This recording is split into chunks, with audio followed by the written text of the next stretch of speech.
In view today, Ghana and economic integration in West Africa. To discuss this, we have in our studio His Excellency Ambassador William Azumah Awinado Kenyirige, High Commissioner of Ghana to the Federal Republic of Nigeria. Ambassador Awinado Kenyirige was previously the Deputy Permanent Representative of Ghana to the United Nations. He had served as Director at ECOWAS and the AU, following many high-level positions in the Ghanaian government. Please join me in my discussion with His Excellency Ambassador Awinado Kenyirige.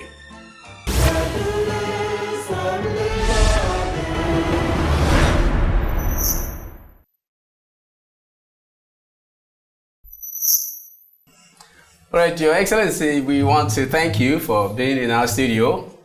Well, last Friday you had a wonderful Independence Anniversary celebration here in Abuja, and you gave a wonderful speech. What was at the heart of that speech that you gave to all those wonderful people that came to see you? Okay. Yeah, Doc, if you allow me, let me first of all appreciate your very kind invitation to be on your program.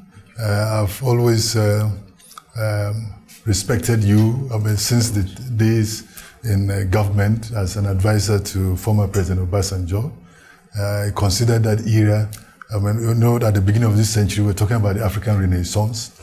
I think that was the era of the Nigerian Renaissance in modern day governance.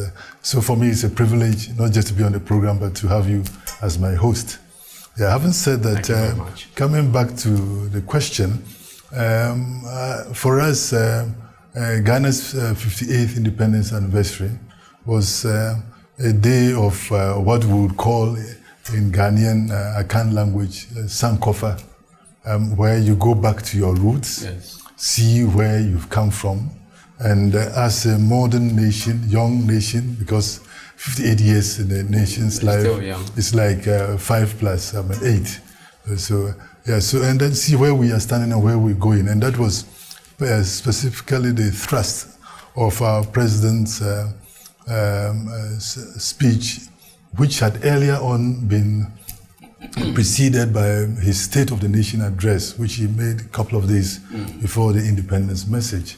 That we've come a pretty long way over the years, but if we do a proper Sankofa and see where we come from, and appreciate our roots, and we'll see the achievements we made, and recognize that those achievements are not just limited to small communities, small ethnic groups, or one political party, but they have very wide national and cross-national ramifications into the global also. And for that matter, to have that at the back of our minds, if we want to build national cohesion and national development, regional integration and regional development, and of course global solidarity and global progress.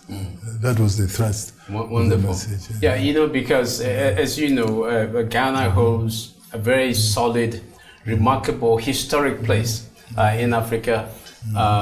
If you, outside of say Ethiopia and to some extent what may have happened in Liberia, but as the really true, at least in contemporary times, first country, you know, to gain independence. And as you know, Kwame Nkrumah at the time said that this must lead to the total liberation of all of Africa.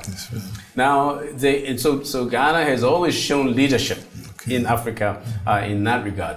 Now, in modern times, and especially in light of the 58th anniversary of independence, what are some of the areas? I know there are areas, you know, where Ghana is showing leadership, maybe say democracy, whatever it is. Are there some notable areas, you know, where Ghana is showing leadership, you know, for other African countries to follow? Okay. Yeah, but if you recall, Kwame Nkrumah said, "Seek ye first the political kingdom, and everything else will be added unto you." You also recall that he was actually training to become a Catholic priest. So it's not surprising that you get those faith-based phrases. And people, of course, sometimes misinterpreted that and took it literally. But basically what he was trying to say was that if Africa was to integrate and take its destiny into its own hands and develop at a very fast pace, we needed to liberate the continent. Sure. And so in terms of what else has happened after the collapse of apartheid and the end of the liberation, I mean, there are still lingering challenges which we are dealing with. But one of the areas that I think Ghana may have contributed to is those early attempts to contribute to global peace, starting with the Congo. I mean, Ghana's participation in the UN peacekeeping operations in the 60s in the Congo. And the very prophetic messages that Nkrumah put out those years, I mean, about the evolution of global peace and the need to promote global justice if we are to have global peace. So he's been vindicated in that. So along with our newly independent African countries, and along with our friends and partners in Asia and Latin America, within the umbrella of or framework of the non-aligned movement, Kwame Nkrumah, at that time, if you recall, together with Suharto of Indonesia, and Nehru of India, and Nasser of Egypt, among others, gave this leadership. So on the global scene, we have taken our rightful place, not yet fully, in terms of contributing as equal partners with the rest of the world in order to build global justice and peace. And that is an ongoing project. The second one I would say off my head is about contributing our human resources to this enterprise. And we are happy to note personalities like the then former Secretary General of UNCTAD. Of course, I cannot say that without quickly mentioning Dr. Kofi Annan. The second African and first African sub-Saharan to have occupied that very key position at the UN. And Dr. Chambers as President of ECOWAS Commission, and along with others, of course, from sister country, Nigeria, Chief Emeka Anyauko at the Commonwealth, among others. We've helped to provide this human resource contribution to promoting global peace and development, as well. Then on the cultural front, you recall that the other message Nkrumah tried to put on the table was promoting the African personality, and for that matter, African dignity, along with the dignity of the human race. And the ability to have projected our culture on the global scene, which incidentally Nigeria carries on in a very proactive manner, along with other African countries. I think it's also key and is contributing to global understanding and other areas in the cultural sector as well. The Nigerian elections are coming up. That's right. The Ghana recently had theirs. We talked about before we got on the show about how it was so close. That's right. And you had President Mahama winning by just like 50-point-something% of the votes. In Nigeria, it is thought that our presidential elections are going to be very close. What do you think is happening? How do you see the run-up to the elections here in Nigeria? And do you, and if it's close, do you think that we can borrow that model from Ghana, where you were able to have it peaceably, everybody accepted the results? Pretty much. I know it had to go through the courts, but in the end, it was well accepted, and the government is going on, and the country is moving on.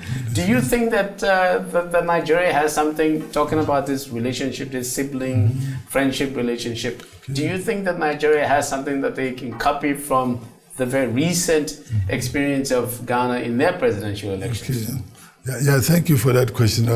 One of the strengths of Ghana now is to have been able, with the support of our regional and international partners, build this capacity and shock absorbers to weather the storms of the current challenge of organizing credible elections that are closely fought and that have the risks.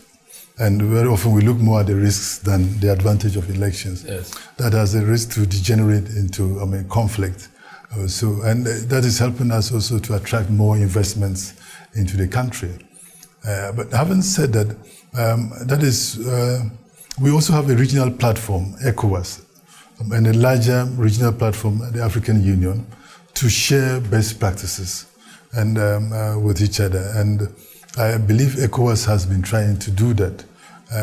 As we speak, the protocols that ECOWAS has in the area of peace and security and democracy, I think there's an ongoing exercise to review them. Okay. And a number of meetings have been scheduled to further strengthen our capacity in those areas. I had the privilege of being in Nigeria before, sure. When you were in government as an economic advisor. I recall in the elections of, I think, was it 2007? Elections, a lot of people, we had a similar situation where prior to the elections, there was a lot of anxiety, especially from friends of Nigeria who very often may not quite get the DNA of Nigeria. And people get so scared as to even get out of town at that time. And after the elections, they saw that after all, they had exaggerated. There is more interest in the elections as is happening all over Africa. It appears, the factors that accompany the previous elections are changing and making it more exciting and keener to be fought. But it should not provoke unnecessary anxiety. It should rather provoke more interest as to how that can be managed effectively for Nigeria to build stronger institutions, not just for Nigeria, but also to share with the rest of Africa and others. And for me, that is the opportunity I see on the horizon. Absolutely. That what we are going to see is more of an attempt to deal with challenges associated with keenly fought elections. And this is an opportunity for Nigeria to bring something onto the table. And I'm optimistic that that is what will happen. Your Excellency, your breadth of knowledge is extraordinary. And it's been wonderful having you. We have to have you regularly here because we have so many issues like this that I know that you can make very good contribution for. We thank you so very much for coming. Thank you, Your Excellency. Thank you so much. It has been a pleasure talking to you. And as I said, I have so much respect for you. I know what you've done, not just for Nigeria, but for Africa and the diaspora at large. Thank you, God bless. It's been wonderful. Thank you. Thank you very much.